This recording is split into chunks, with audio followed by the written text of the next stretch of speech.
Welcome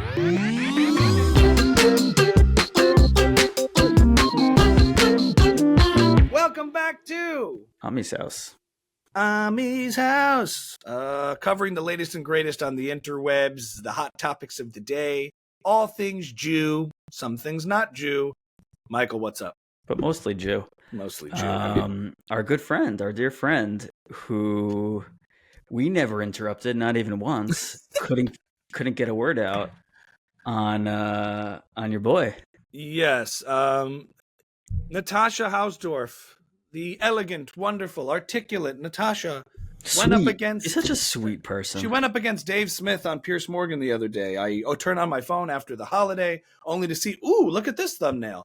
And I would have loved to hear a debate between the two of them. Unfortunately, that didn't happen because Piers didn't allow for it. I don't understand what at all is interesting about that. Say what you want ethically about it. Why is that ever interesting at all? And why is even Dave Smith happy to be a part of something like that? I really don't understand. I mean, I do.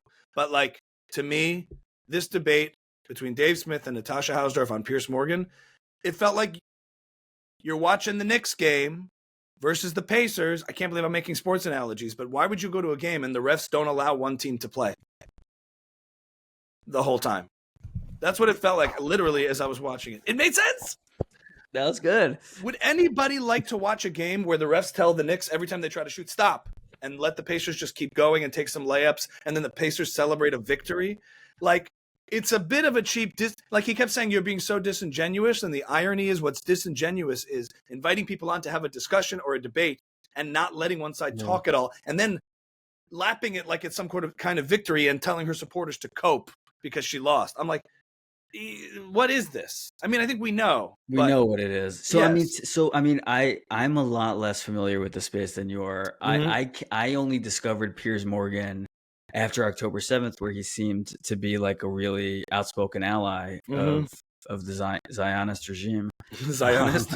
And like, I mean, I really enjoyed watching his shows where he would question the Hamas narrative and all that. Mm-hmm. And then I turned it on last week, and he's berating this ambassador, I think, like from Israel to the UK or UK to Israel, and I'm like, okay, like things seem to have shifted, but frankly, I also don't really love what she's saying, and I'm also a little bit bored with this story. So like interesting, Piers, and then the next episode, she's basically bullying Natasha, who he is. I mean, no, him and Dave, like him and his guest are bullying the second guest.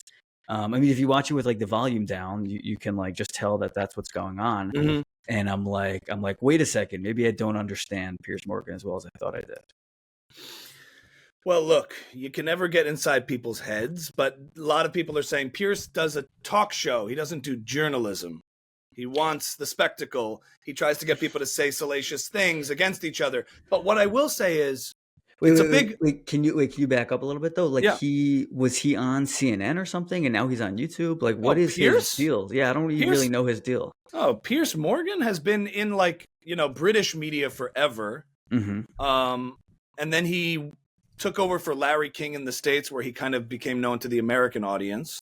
I think he worked at the Daily Mirror, The Guardian, one of these like British publications in journalism early on. But it's kind of that British style, that British school, controversial issues, salacious, whatever, that kind of thing. And then when he was on the American show, he eventually got fired from CNN because he became obsessed with gun control.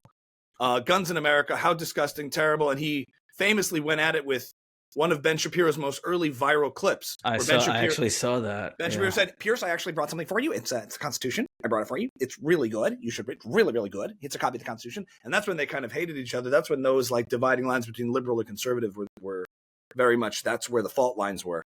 Mm-hmm. And that's where the teams were. It's like Piers Morgan, liberal journalist, media versus Ben Shapiro. That sounds nice. It was a nice time. Years later, I mean, as someone who's adaptable in this space of entertainment media, Piers has been very adaptable. He was a judge on America's Got Talent for a few years in between that. And then eventually, so he's always really worked hard to stay very relevant in pop culture. I don't think he would deny that. Then he went back to the UK. He was on like Good Morning Britain or one of those shows. I could be getting the names wrong, but he did like a morning news show with a panel. And eventually that was on like mainstream sort of legacy media news in the UK. Became known for every once in a while, there'd be like, various issues that he would like, hills that he would die on, where he's like, trans people in women's sports, ridiculous. And he would have somebody on and sort of make them say, do you accept that biological men exist? Like he would have those sticking points. Do you condemn Hamas? Like that's kind of always been an MO. He's like a centrist, sort of. He's politically, where he needs to be. He's an entertainer and a talk show host, but politically, left of center journalist, sort of old school liberal, sensible liberal style is sort of the brand he tries to. And then assume. and now his show looks like a CNN show, but it's actually his own production that he makes for YouTube. Well, eventually, I think in the post October 7th world, I don't know when the timing was, he became Piers Morgan Uncensored, which went straight to YouTube. No network TV. He went off and went to the internet, and he was adaptable. He became adaptable in saying, like, I see where the tides are going. I see where the attention's going. I'm going to go to internet and form my own. It's not a podcast in the sense. It's the same talk show format. It's like Candace. Him and Candace are doing the same thing. Yes, but Candace's was the podcast model and monologuing model, and Piers took the news model and simply just moved it to YouTube. That's why it looks like that. News desk, reporting on stories, guests.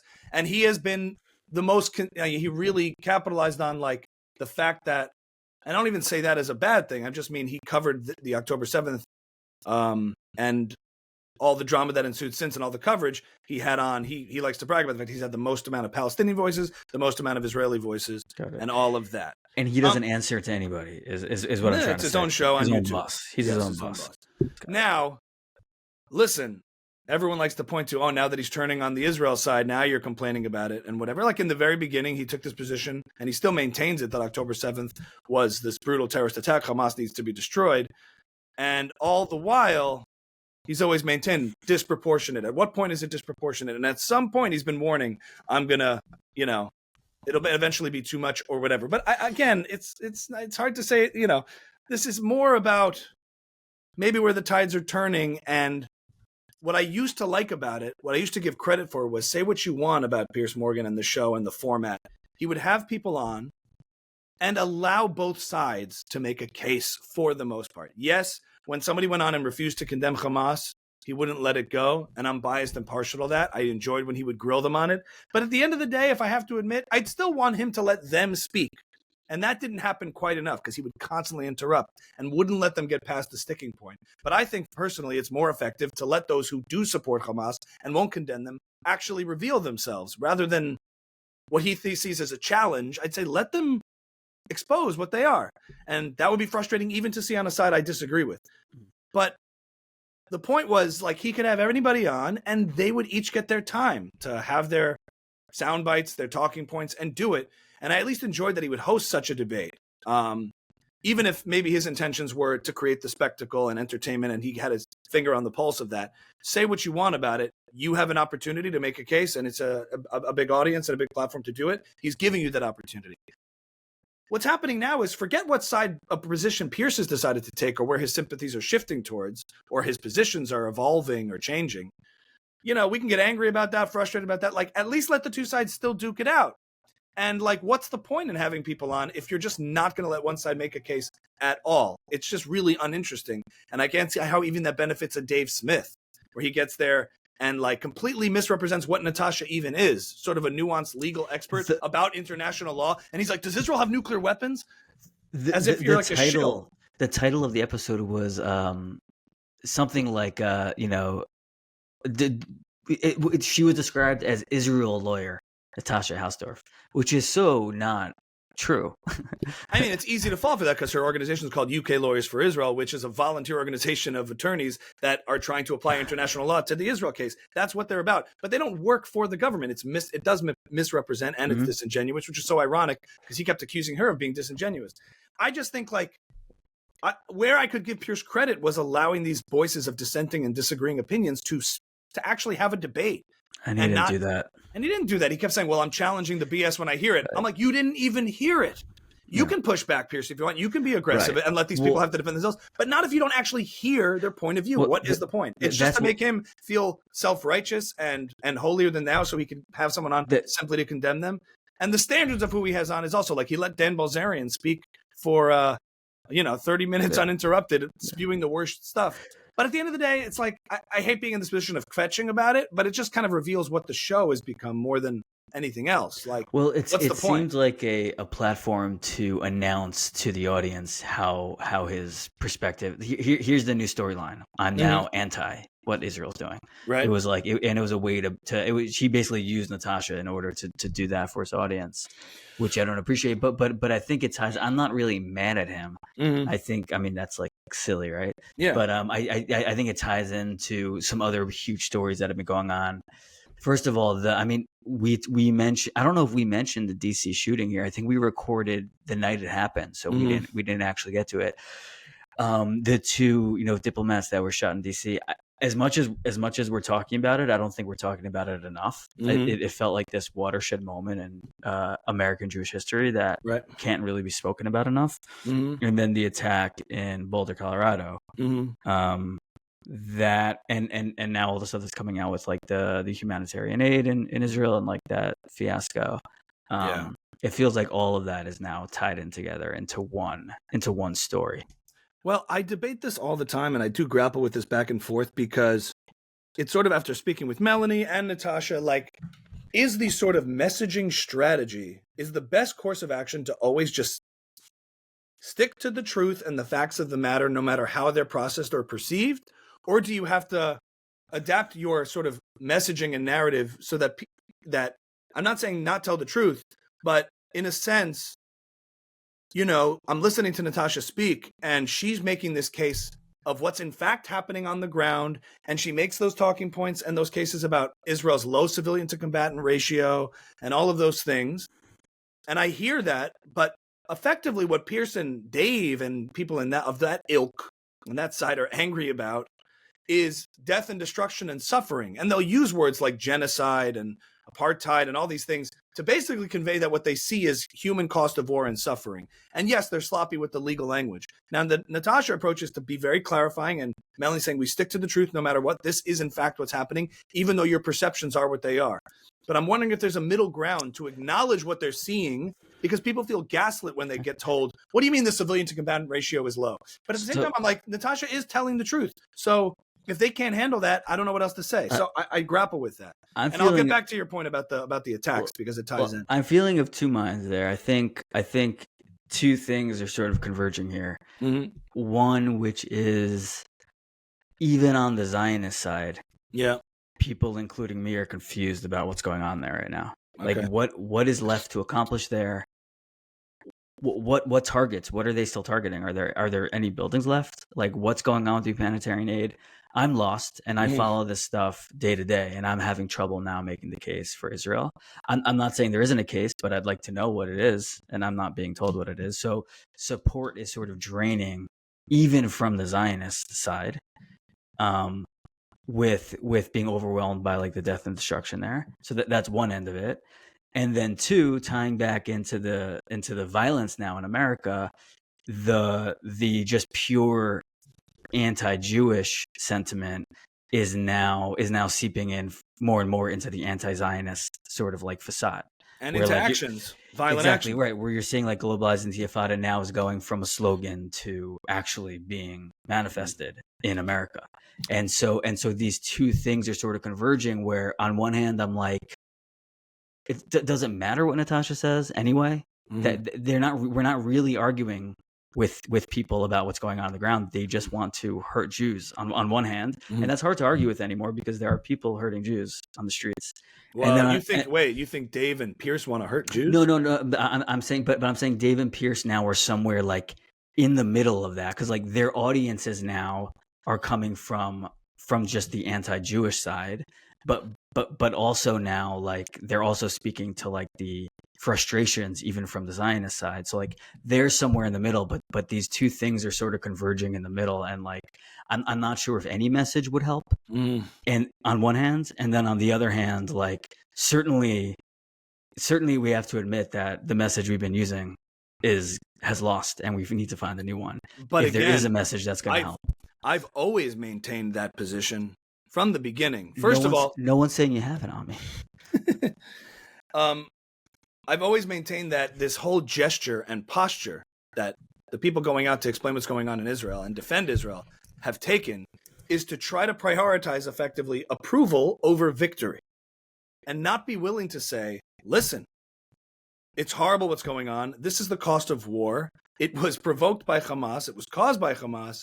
And never push back on the question of why, in any circumstances, Israel ever required to provide aid and resources to its enemies, to the regime that it's fighting, as opposed to taking the bait, walking into a conversation like that, a Piers Morgan situation, and arguing over the fact, true as it may be, that it's in fact 800 trucks and not 400 trucks.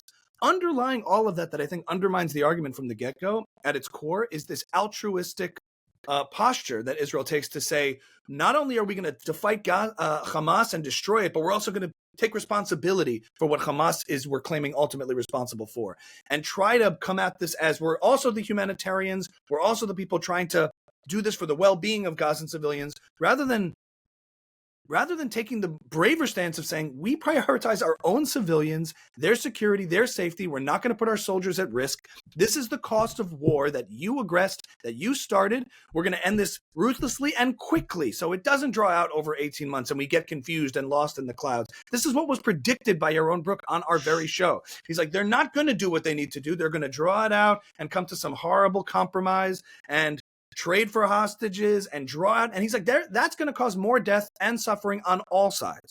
He made that case, and I agreed with it then, and it's kind of proven now. And for the reasons they couldn't do that, I don't know. Maybe it's a Biden administration that's less supportive than Israel would need them to be to execute matters. Maybe it's bad leadership. You can make a pro-Israel Zionist case for why Netanyahu is not conducting the war properly or effectively.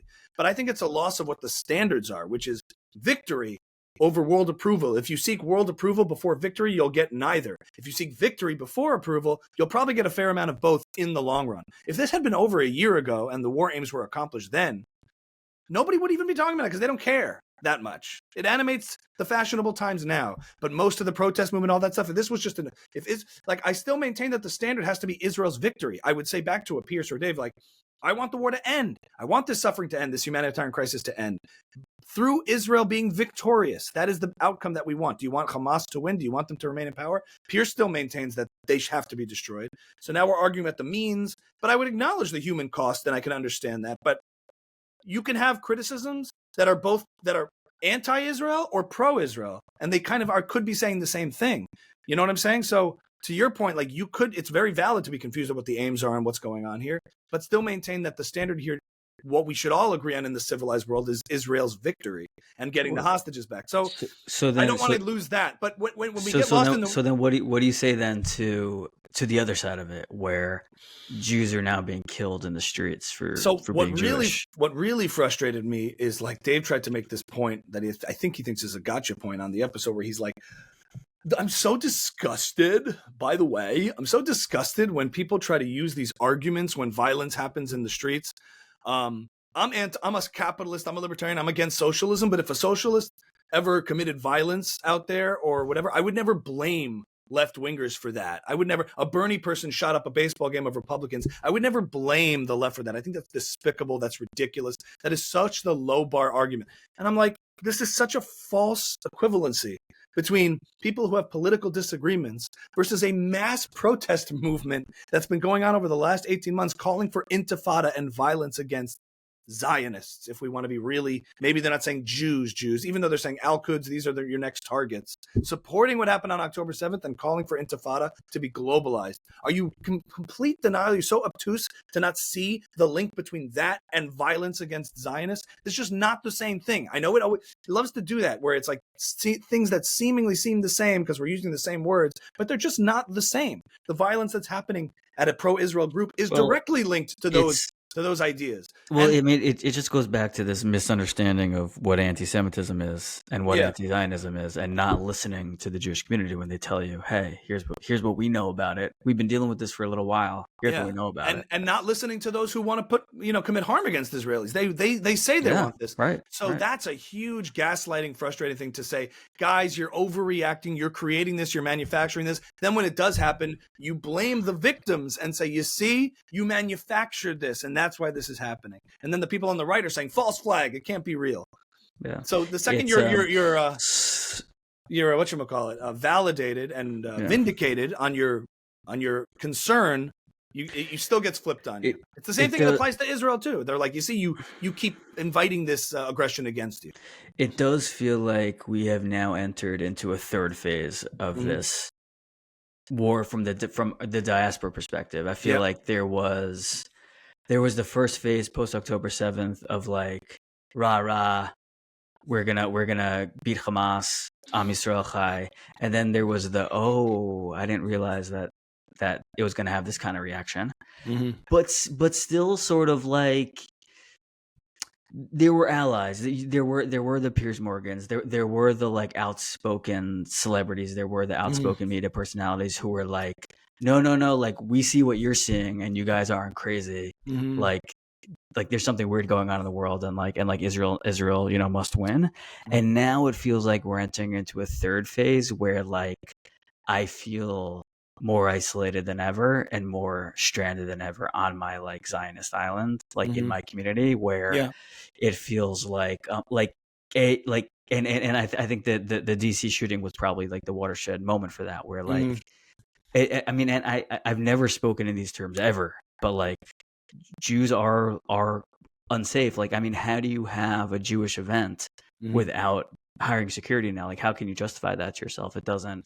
And I used to be like, dude, like we need these guys standing outside our shul. Come on, like what are you guys gonna do with your little things? And like, and now I'm like, I don't understand how you can put on an event and not do that. It doesn't make any reasonable sense. You have to have security. I go to events like that the two people are at very often. Events like Israel events and things like that. And I'm like, okay, you've created a permission structure where these people are legitimate targets for a heroic act of terrorism. So it feels like we're in a phase now where things are going to probably start changing more and more quickly, and Israel is going to be more and more isolated, whether or not they win the war, whether or not they wrap up the war. Like, a generation has been flipped already. Anyone who's grown up, who's come of age in the last few years, they'll be 40 one day, and it'll be conventional wisdom not to support Israel. And it feels like we're entering into a new time that is like quite unsettling. Well, I'll say a couple of things to that. First of all, this big wake up moment when like you're having, oh my God, it's a new reality. You would think that would elicit more sympathy from those who've been ignoring it or downplaying it. But in fact, they double down and say, you see, it's justified that, or not justified, they'll still condemn it, but they'll say, this is why what Israel's doing is so dangerous for Jews. This is why, because it puts Jews in danger. I find that to be so perverse. There was a new, Dan Senior talked about it on his podcast, where somebody wrote an op-ed about how, how things are shifting in terms of anti-Semitism. And America, I think the New York Times made the title of the article, the war in Gaza is making, or Americans are paying for the war in Gaza. In implying that what's going on in Gaza is awful, and now even the Americans are paying for it. Like there's a reason the Americans are being targeted in America. Can you explain? American Jews? American Zionists? Yeah, like American Jews are paying for the war in Gaza. Meaning the implication there, the underlying assumption there is someone should be paying for it. Like there's a reason American Jews are being targeted in America, besides for anti-Semitism. Oh, he was analyzing this article. It wasn't something he agreed with. He was saying, he was analyzing the title of it, meaning. Look at the implication. Your support for this is putting you in danger, so you kind of deserve it. There's an implication there that you have it coming if you're going to support. If you're going to frame this as a genocide falsely, if you're going to do that, and then you're going to like make excuses for the globalized, the Intifada folks as simply people who want to end human suffering and they're not anti-Jewish. If you're going to provide all that coverage for them, and then when it happens, you're going to say, well, you guys kind of support a genocide. So killing is not really, I mean, I condemn violence, but I understand it. So walk us through, Ben Shapiro had this, I thought, an incredible video after the DC shooting that I don't think got enough attention, where he took something that you say, I think, very well, and he said it even better, respectfully. But maybe you could walk anyone listening through his argument, because I thought it's something really everyone should have heard. Yeah, he, from what I remember from the video, he made an interesting point about after the DC shooting,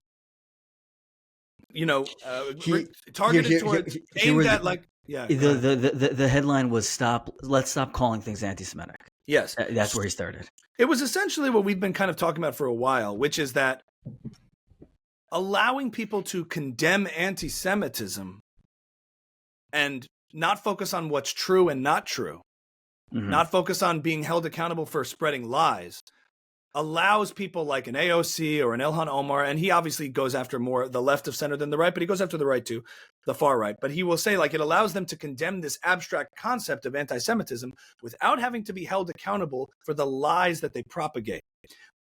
Ilhan Omar, and that creates a permission structure by which violence can be committed against Jews and Zionists and pro-Israel members of the pro-Israel community. In other words, to be specific, when a shooting or violent action happens in the name of free Palestine, in the name of these ideas, Ilhan Omar and AOC can say, we condemn anti-Semitism in all forms, we condemn hate. But they have very much been showing up at these rallies, calling it a genocide, demonizing Israel, demonizing those who support Israel, and creating this permission structure, and then allows them to have coverage by saying, oh, but I'm against anti-Semitism. Right. So by Ben's emphasis is focus on not calling something anti-Semitic, but calling something false and saying that you are perpetuating lies, smears, and libels that create harm and danger for communities because you create a permission structure to commit violence against them. If you perpetuate the lie that Israel is this genocidal Nazi regime, then those who support it are evil, and those who kill those who support it are good. That's the permission structure you create. That's the dynamic you create. That's the moral framework that you create to do this.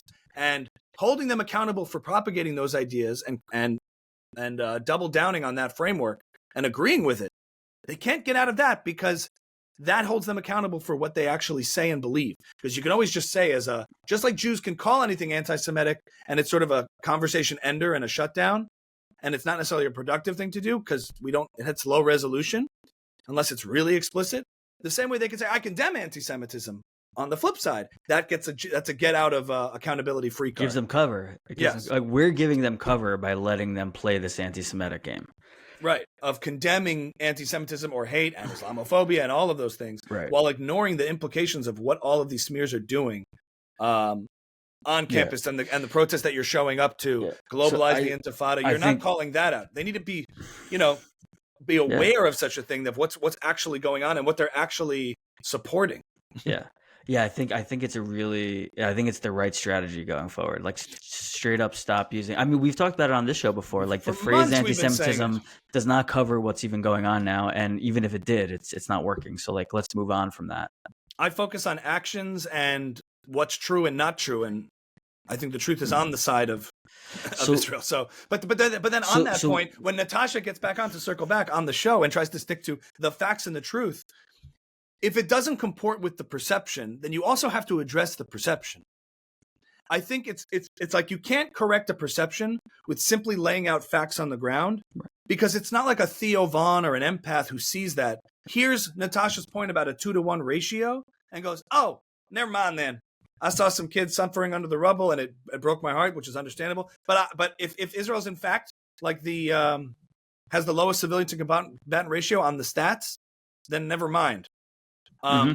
Unless, of course, you can prove that the footage they're seeing is altered. If you can really demonstrate that, it's an effective point to make. But even though it's a true statement that Natasha's making, it's not necessarily the right answer to that question. Right. It's also like I don't understand why Natasha can't go like, it's awful that they're dying.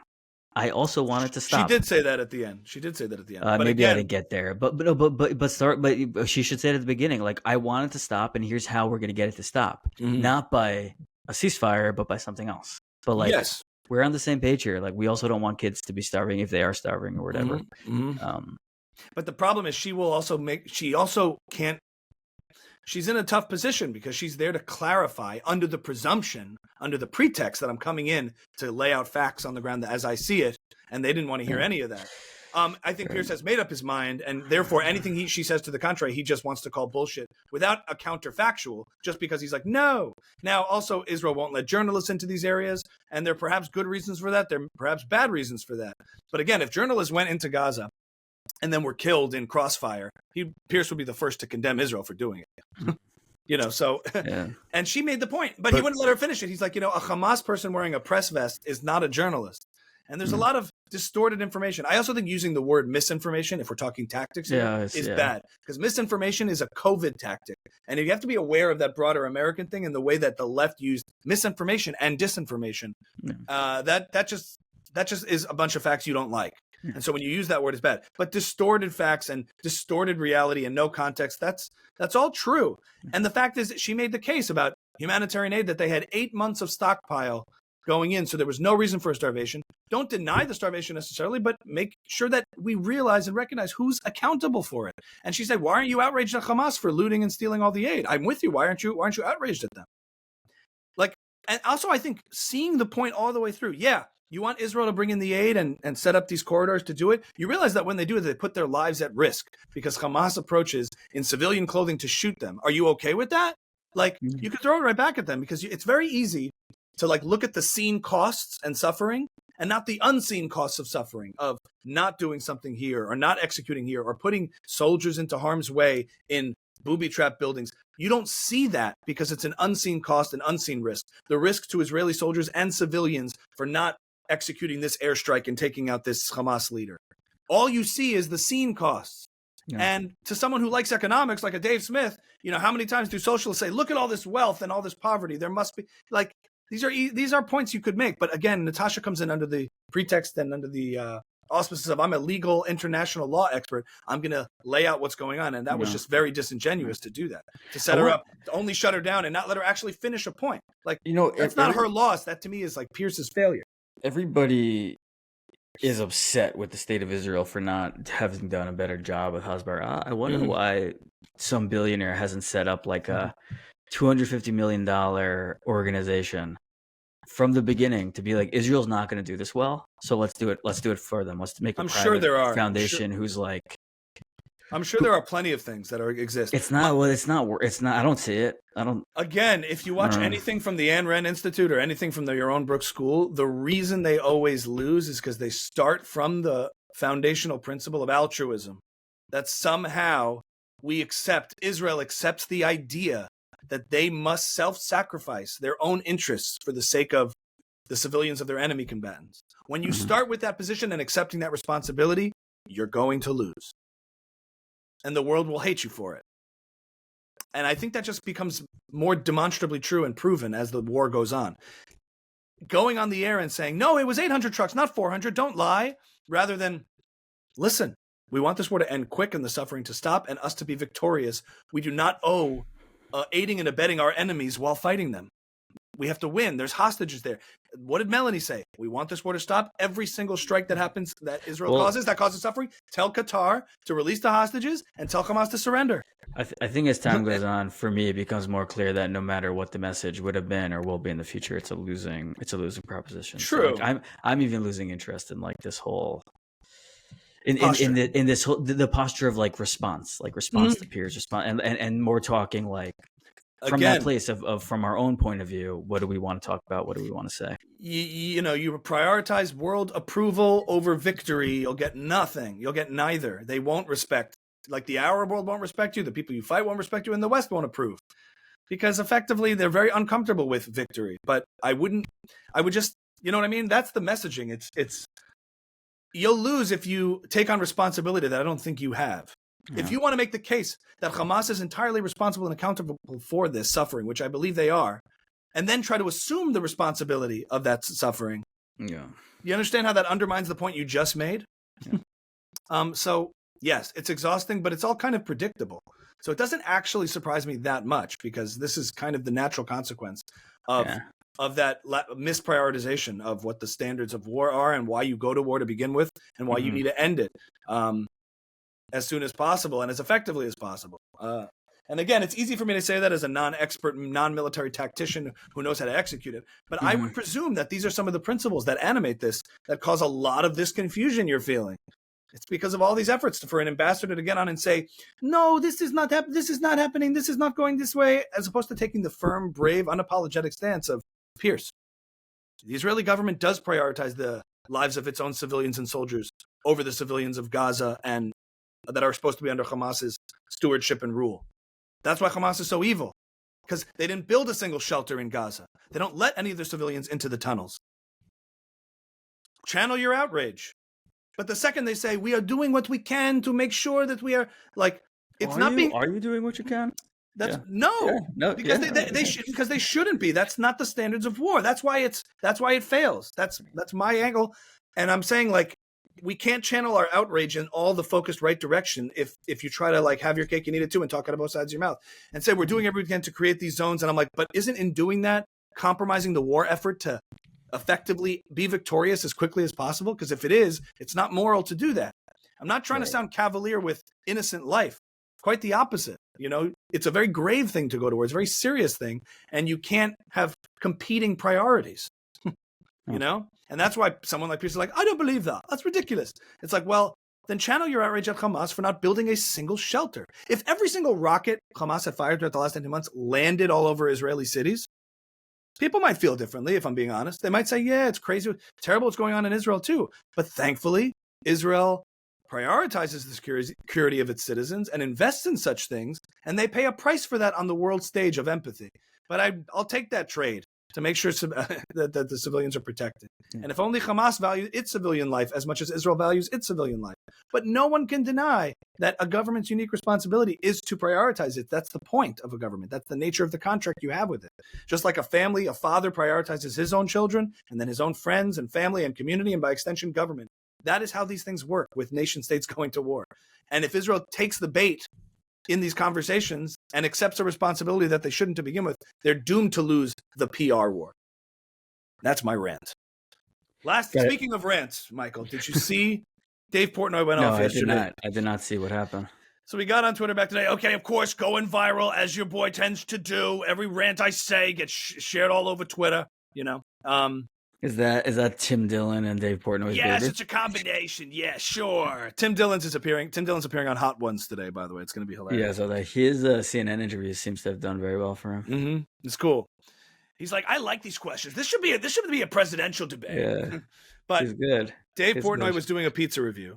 Somebody drove by in the background and screams, "Fuck the Jews!" And everybody behind Dave starts laughing. And he turns around and he goes, "Why are you laughing?"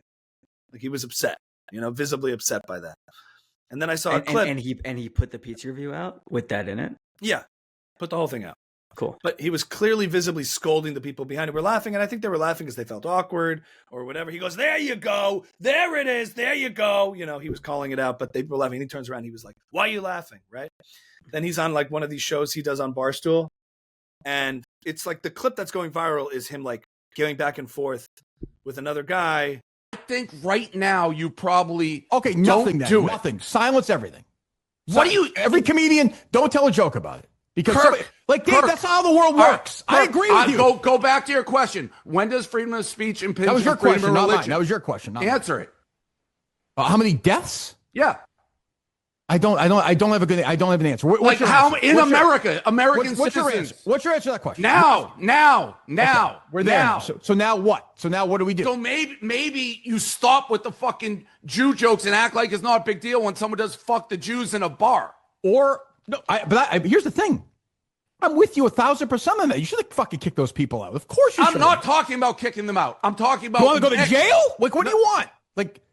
You are defending this guy Mick for what he said right after that happened. He's not anti-Semitic. I'm not defending him. No, if your brain goes there, I'm not defending him, Dave. What I'm saying is you should have him on here or somebody else like that and fucking fight with them because then you have a conversation. That's what this idiot wants. Dave, these guys that wrote the thing at the bar, fuck the Jews, right? Yes. You're going to fucking fly them to Auschwitz. Some guy tweets at you something. You want to fucking...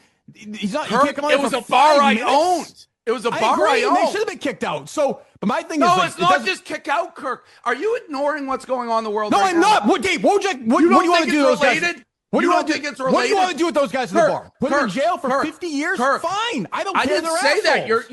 You're quite literally changing everything you say, Kirk. If you just want me to kick them out, not mention it, not care that this kid is anti-Semitic, shut up. If you just want me to ignore it, don't tell me to shut up. Don't tell me. Shut the fuck up, you bald fuck. Okay, go ahead. How's that? Oh, it's kill. I'll never recover from that, Dave. Go ahead, continue. I'll never recover. Well, you're the one who big boss man, don't tell. I'll tell you work for me. Okay, go ahead, continue. You little bitch, you work for me. Sure, you bet. For now, oh, you continue. Don't? For now, quit. I don't care. Is this show or not a show? Like, is this a show or not a show? Like, we can't have a conversation?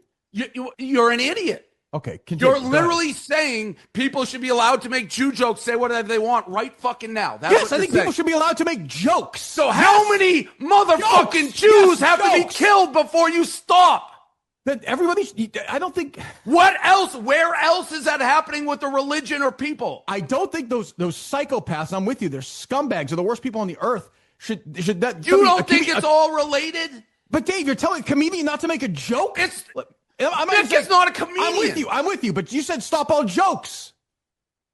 Jew jokes of that nature now. We'll ban Jew jokes of that nature. We'll get the Constitution, we'll get Congress, and stop Jew jokes of that nature. I'll go back to this. Yeah. When does freedom of speech impinge on freedom of religion?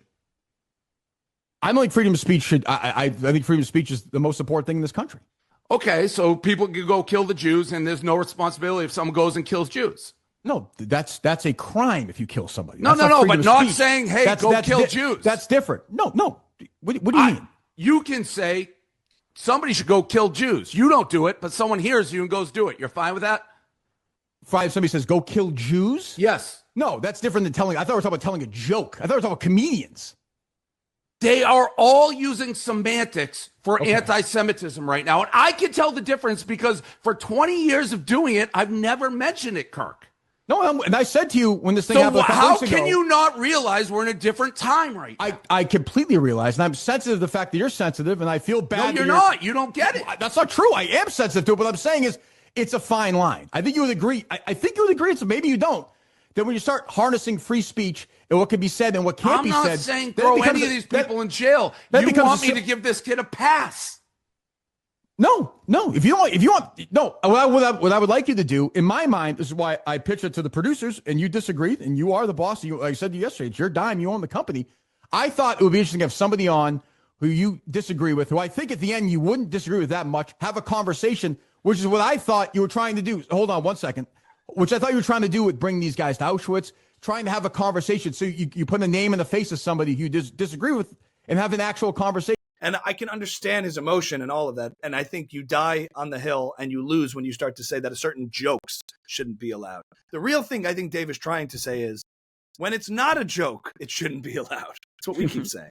Like that guy screaming fuck Jews, not as a joke. It's not like Dave trolling and whatever. It's like there's real hostility happening. Let's talk about that. I'm still for Jew jokes. I'm still for jokes about everything. Humor is how we get through all this stuff. And I think at his core, Dave believes that. But he's trying to add some, draw attention to the gravity of the situation and not be so cavalier about it. So that's what's been going on. So if you're watching this but you don't watch anything else on YouTube, just tune into the show. We'll describe all the videos that you're missing. Okay. Sorry.